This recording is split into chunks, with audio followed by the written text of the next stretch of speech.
Hi there, it's Kaya from Kachio Crafts, and today I will show you how to make this card that has a stenciled background. I will start out by stamping out the image that I will use.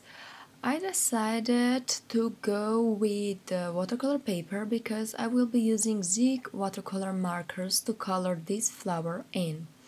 And of course, I am also using watercolor friendly ink that won't bleed once I apply the color.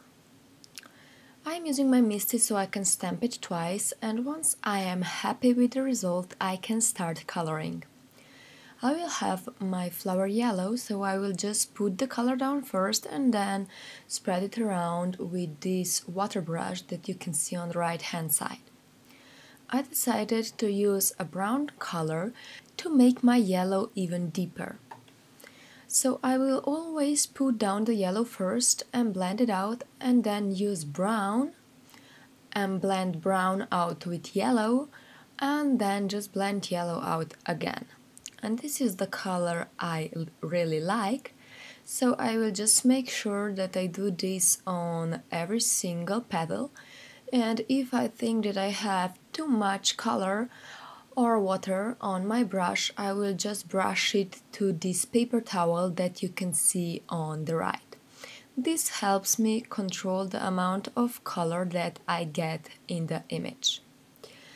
So once I have my petals ready, I will color the center of the flower with the brown, and I will just make sure that I have some shadows, but I won't bother much.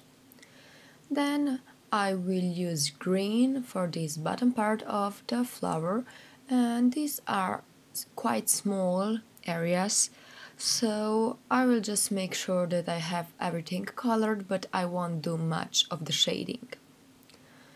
Then once this is colored, I can go ahead and die cut this out with its coordinating die. I will secure it down with the washi tape so the die cut doesn't move. Then I will tape down my card base and we will do the ink blending. I decided to go with this dotted stencil, and I will use the Black Soot Distress Oxide ink on it. I must say that I really like the black and white backgrounds, so that's why I decided to go with the black today.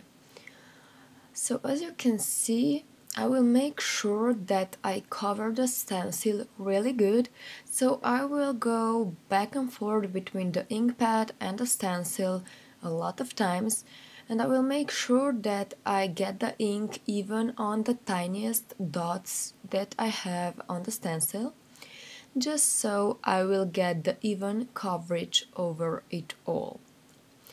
So you can see that I am doing this circular motion, and this helps the ink transfer to the paper underneath.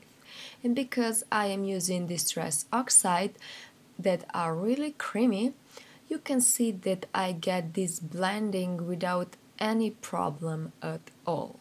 And now when I remove the stencil, you will see the magic. I just love removing it, it's so gorgeous. Then I decided to die cut this piece of black cardstock, and I just use the rectangle die. Of course you also need a sentiment, and I will use the Happy Birthday one, and I will stamp it out in the same black ink as I used for the flower. I will then use the paper trimmer and trim this sentiment down to a small banner piece. I really like to do this because I can control the width of the banner. Then I can start positioning. I will use liquid glue to glue the sentiment to the flower, and I will just make sure that the sentiment can be read without any problem. And then I will use scissors to cut the left part off, so we'll only have it on the right hand side. So this is how it will look like. I will make it into a banner now that I will use the scissors, and I will just cut the right edge off. Then I will use double-sided tape to glue this rectangle down, and I will put it directly in the center of my card base. And you can see that now this background that we made earlier looks really great. And then the flower with the sentiment will be popped up just a bit using the foam rectangles, and I will put it again directly on the black piece of cardstock. And this actually finishes off this card. Thank you so much for watching. Hope that you will check out Honeybee stencils because they are really gorgeous, and I hope that you will try out some stenciled backgrounds. Thank you so much for joining me and hope to see you guys soon. Bye bye!